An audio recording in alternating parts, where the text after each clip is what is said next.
What would you do if you discovered your husband stole $240,000 from your company to fund his affair with your employee? I never thought I would become the kind of woman who checks her husband's phone while he sleeps, but there I was at 3 in the morning, scrolling through bank statements on my laptop with my heart pounding like I was committing a crime. The numbers staring back at me made my stomach drop. $30,000 missing from our marketing budget every month for the past 8 months. $240,000 just gone. My name is Priya Okafor, and 4 years ago I thought I had found my perfect match in James Brennan. We met at a tech conference in Austin where I was presenting my breakthrough work on AI-powered diagnostic imaging. He was charming, ambitious, and most importantly, he understood my vision for revolutionizing healthcare through artificial intelligence. Within 6 months we were married, within a year we had founded Medicore AI together, and 3 years later we had built it into a $12 million company with me as CTO and him as CEO. But sitting there in our Palo Alto home, surrounded by the evidence of what I was starting to suspect was systematic theft, I realized I might have been completely wrong about the man sleeping next to me. It started with small things that I convinced myself were innocent. James had always been the social face of our company while I focused on the technical development, so when he started taking more business trips and staying out later for networking events, I did not think much of it. We were approaching our Series B funding round, $25 million that would transform our lives and secure our daughter Zara's future, so extra effort seemed justified. The first red flag should have been when Sienna Walsh joined our team 8 months ago as our business development manager. She was 25, blonde, and had this way of laughing at everything James said that made me uncomfortable. But I pushed down my suspicions because I did not want to be that wife, the jealous one who could not handle her husband working with attractive younger women. Besides, I was busy perfecting our core algorithm and preparing for the due diligence process that would make or break our funding. I remember the exact moment everything started to unravel. It was a Tuesday morning in March and I was reviewing our quarterly financials when I noticed a discrepancy in our marketing expenses. We had budgeted $50,000 per month, but we're spending $80,000, with most of the excess going to something listed as conference and team building expenses. When I asked James about it, he got defensive immediately. "Priya, you handle the tech, I handle the business side," he said, not even looking up from his phone. "These industry events are crucial for our visibility, you know that." $80,000 a month seems excessive, I replied, trying to keep my voice level. "What conferences are costing us $30,000 monthly?" "Look, babe," he said, finally meeting my eyes with that charming smile that used to make me melt, "you focus on your code and let me worry about building our market presence. Trust me, it is all essential for closing this Series B." That word, trust, hit me like a slap. Because I had been trusting him, completely and blindly, while apparently he had been systematically robbing our company. Over the next few weeks I started paying closer attention to the patterns. James and Sienna would disappear for these mysterious team-building retreats that seemed to happen every other weekend. They would return Monday morning looking tanned and relaxed, talking about strategy sessions and client development in vague terms that never included specific names or concrete results. Meanwhile, my workload was increasing exponentially as we prepared for investor meetings. I was pulling 16-hour days perfecting our diagnostic accuracy rates and preparing technical demonstrations while James seemed to be spending more time at expensive restaurants and luxury hotels than in the office. When I complained about being overwhelmed, he would suggest I hire more developers, conveniently ignoring that our inflated marketing budget was eating into our available capital. The breaking point came on a Thursday evening in April when I was working late in our home office and James thought I had gone to bed. I heard him on the phone in the kitchen, speaking in a low voice that immediately made me suspicious. "No, baby, she has no idea," he was saying. "The woman is so buried in her algorithm she would not notice if the building was on fire." "Yeah, I know it is risky, but we are almost there. Once this funding closes, we can figure out our next move." My blood turned to ice. I crept closer to the kitchen door and heard him continue. "The Napa trip was perfect. That little boutique hotel you found is amazing. No, do not worry about the cost. She never looks at the detailed expenses. I told you, she trusts me completely with the business side." I stood there frozen, listening to my husband discuss his affair and his theft in the same casual tone he used to talk about weekend plans. The betrayal hit me in waves, first the confirmation that he was cheating, then the realization that he was using our company funds to pay for it. And finally, the devastating understanding that he thought I was too stupid or too trusting to notice. That night, I made a decision that would change everything. I was not going to confront him directly, not going to beg or cry or make threats. Instead, I was going to be strategic. I was going to use every skill I had learned in building our company and every connection I had made in Silicon Valley, and I was going to destroy him so completely that he would never recover. The first step was gathering evidence. Over the next week, I carefully documented every suspicious transaction, every unexplained expense, every mysterious team-building retreat. I created a detailed spreadsheet showing exactly how much money had been diverted and where it had gone. 5-star hotels in Napa Valley, designer shopping sprees at Neiman Marcus, a secret apartment in Soma that was costing us $4,000 a month in rent. But as I dug deeper, I discovered something that made the theft look almost insignificant by comparison. Sienna Walsh was not just sleeping with my husband for money and expensive vacations. She was systematically copying our client database, our proprietary algorithms, and our strategic plans. Every document she had access to as business development manager was being forwarded to an encrypted email account that I traced back to Vitalytics, our biggest competitor. The industrial espionage had been going on for months. Our breakthrough partnership with Kaiser Permanente, the deal that had convinced investors we were ready for Series B funding, had been compromised from day one. Vitalytics knew every detail of our pricing structure, our technical capabilities, and our expansion timeline. I sat in my home office at 2 a.m, staring at the evidence of what might have been the most sophisticated corporate sabotage I had ever seen. Was James complicit in this betrayal, or was he just a useful idiot who thought with his penis instead of his brain? Either way, my husband had handed our company's future to our competitors while stealing our money to fund his affair. That is when I decided to fight fire with fire. Marcus Chen was the 38-year-old CEO of Vitalytics, a brilliant strategist who had built his company from a Stanford dorm room project into our primary competitor. We had met several times at industry events, and I had always respected his technical knowledge and business acumen. More importantly, I knew he was recently divorced and, according to Silicon Valley gossip, not entirely satisfied with the underhanded tactics his company had been using to stay competitive. I spent a week researching everything I could about Marcus and Vitalytics.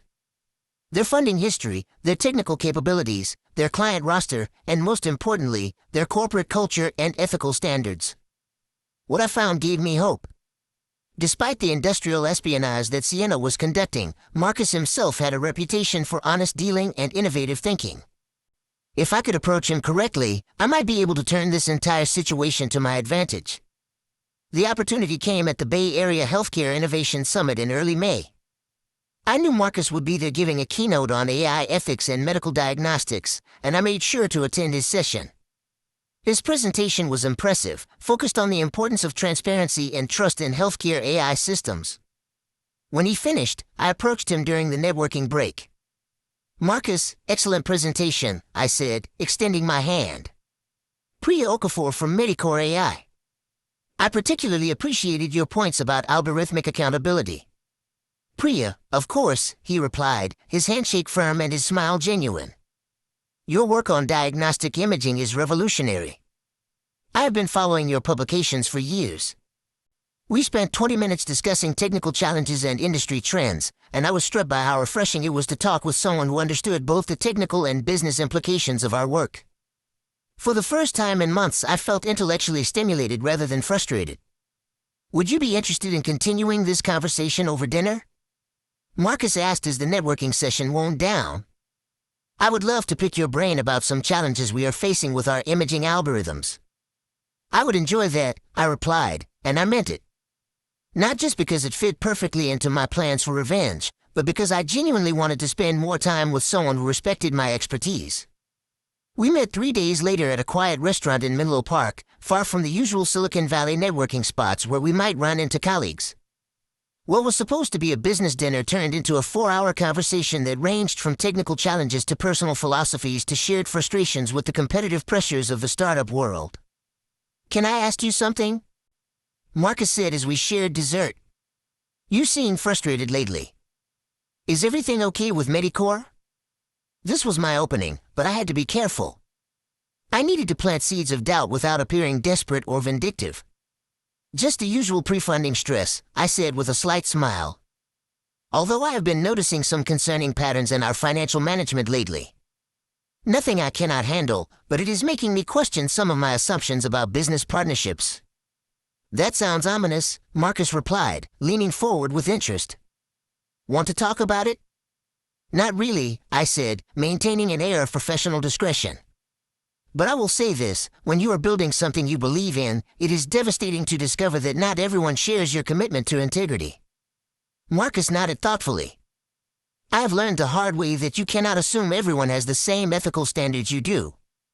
Sometimes the people closest to you are the ones who disappoint you most." There was something in his tone that made me think he was speaking from experience, and I filed that information away for future use. Over the next 2 weeks, Marcus and I began meeting regularly under the pretext of discussing potential collaboration opportunities between our companies. These meetings gradually became more personal as we discovered we had a lot in common beyond our professional interests. We were both dedicated parents, both passionate about using technology to improve healthcare outcomes, and both dealing with the challenges of balancing ambitious careers with personal relationships. More importantly, I was starting to genuinely enjoy his company. Marcus was intelligent, thoughtful, and completely different from James in ways that I was only beginning to appreciate. Where James was all charm and superficial charisma, Marcus was substantive and authentic. Where James had learned to tell me what he thought I wanted to hear, Marcus challenged my thinking and pushed me to consider new perspectives. It was during our 4th dinner together that I decided to reveal what I had discovered about the industrial espionage. We were walking along the waterfront in Redwood City when I brought up the subject of corporate security. "Marcus, I need to tell you something that might put you in a difficult position," I said, stopping to face him directly. "I have discovered that someone has been feeding confidential Medicore information to Vitalytics for several months." His expression shifted immediately to one of serious concern. "What kind of information?" "Client lists, pricing structures, technical specifications, strategic plans. Everything our business development manager has had access to." "Jesus," Marcus said, running his hand through his hair. "Priya, I swear to you, I had no knowledge of this. If someone on my team has been engaging in industrial espionage, I will put a stop to it immediately." I believed him.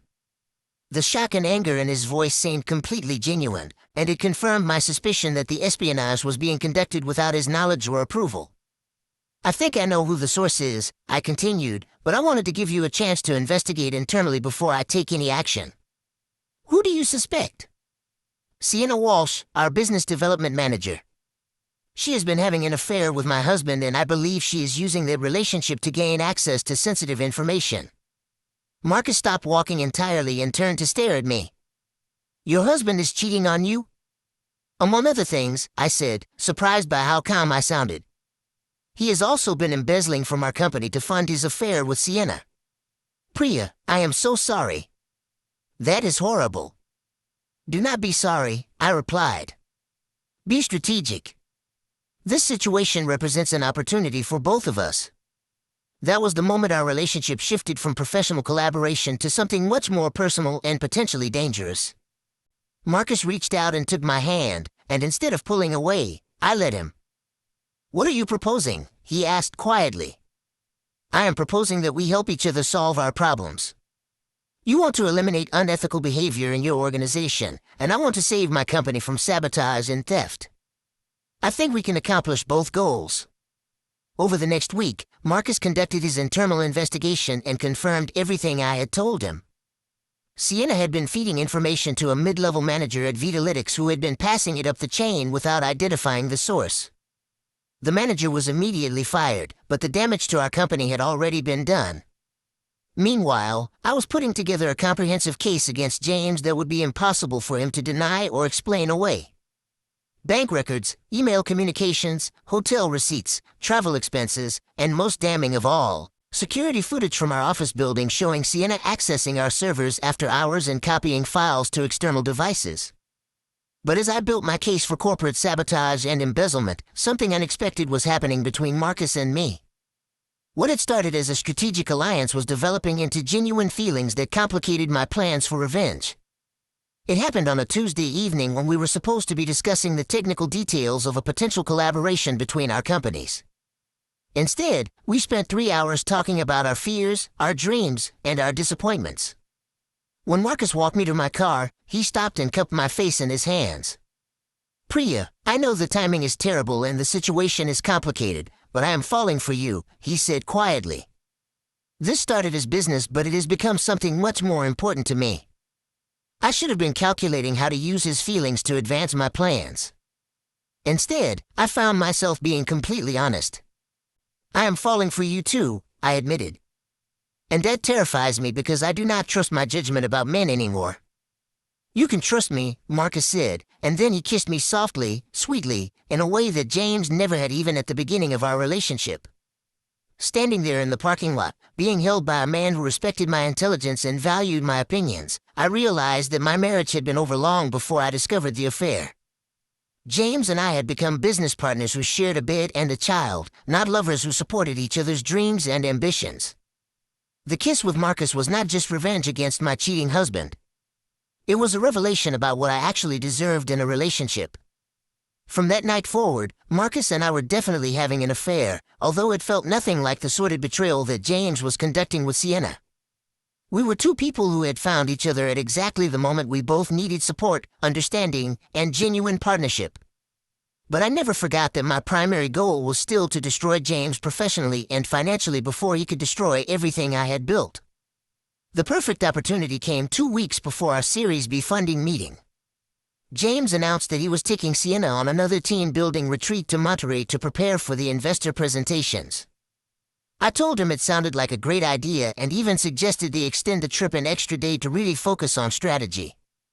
What James did not know was that I had been meeting with our board members individually, sharing my concerns about financial irregularities and the security breach that had compromised our competitive advantage. I had not yet revealed the full extent of James's theft and betrayal, but I had planted enough seeds of doubt to ensure they would be receptive when I presented my evidence. While James and Sienna were enjoying their romantic weekend in Monterey, paid for with company funds, I was copying our entire proprietary code base and preparing to hand it over to Marcus. Not for industrial espionage, but as part of a merger negotiation that would save our company from the damage James had inflicted. The confrontation I had been planning for months finally happened on a Monday morning in late May when James returned from his weekend with Sienna, tanned and relaxed and completely oblivious to what was waiting for him. I had called an emergency board meeting for 10 a.m., ostensibly to discuss some last-minute concerns before our Series B presentation. James walked into our conference room expecting to find our usual group of advisors and investors. Instead, he found them along with Marcus Chen, our company attorney, and a forensic accountant I had hired to document his embezzlement. "What the hell is this?" James demanded, his charm disappearing as he realized he was walking into an ambush. "This is a board meeting to address financial irregularities and security breaches that have put our company at risk," I said calmly, standing at the head of the conference table with a stack of documents that represented months of investigation. "Please take a seat." James looked around the room, his face shifting from confusion to anger to something that might have been panic. "Priya, what are you doing?" "I am saving our company from sabotage and theft," I replied. "Now sit down so we can discuss your embezzlement of approximately $240,000 over the past 8 months. For the next hour I presented evidence that was so comprehensive and damning that James could not even attempt to deny it.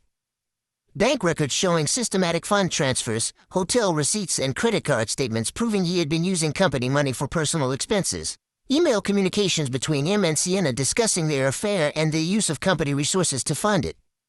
But the most devastating revelation came when I presented evidence of Sienna's industrial espionage and James's failure to protect our company's confidential information.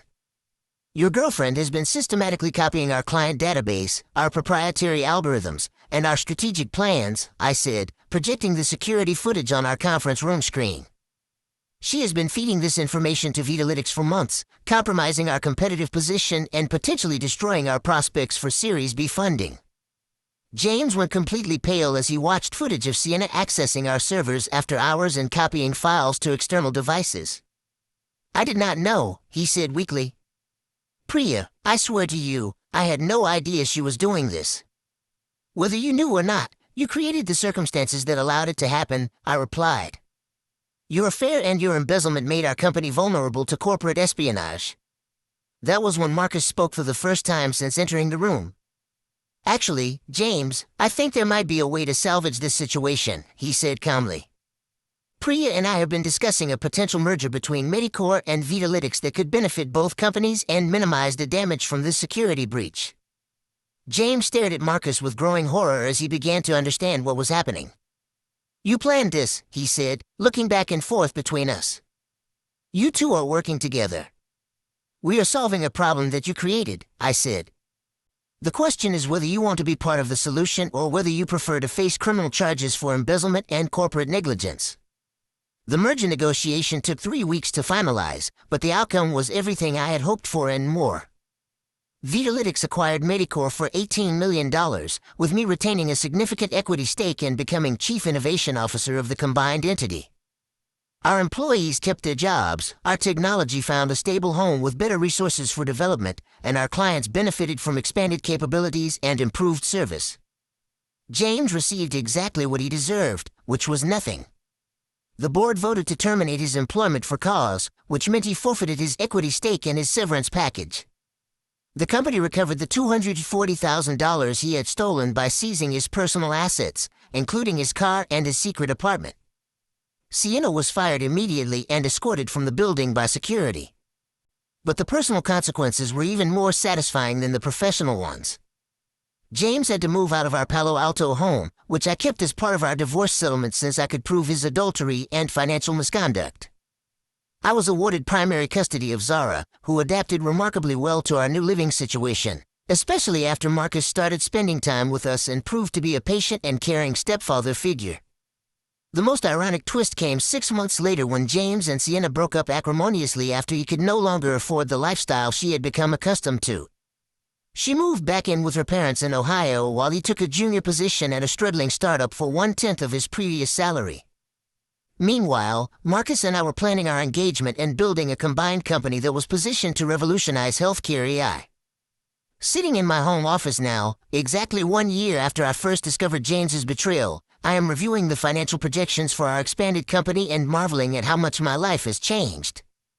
The combined Medicore Vitalytics entity is valued at $45 million and growing rapidly.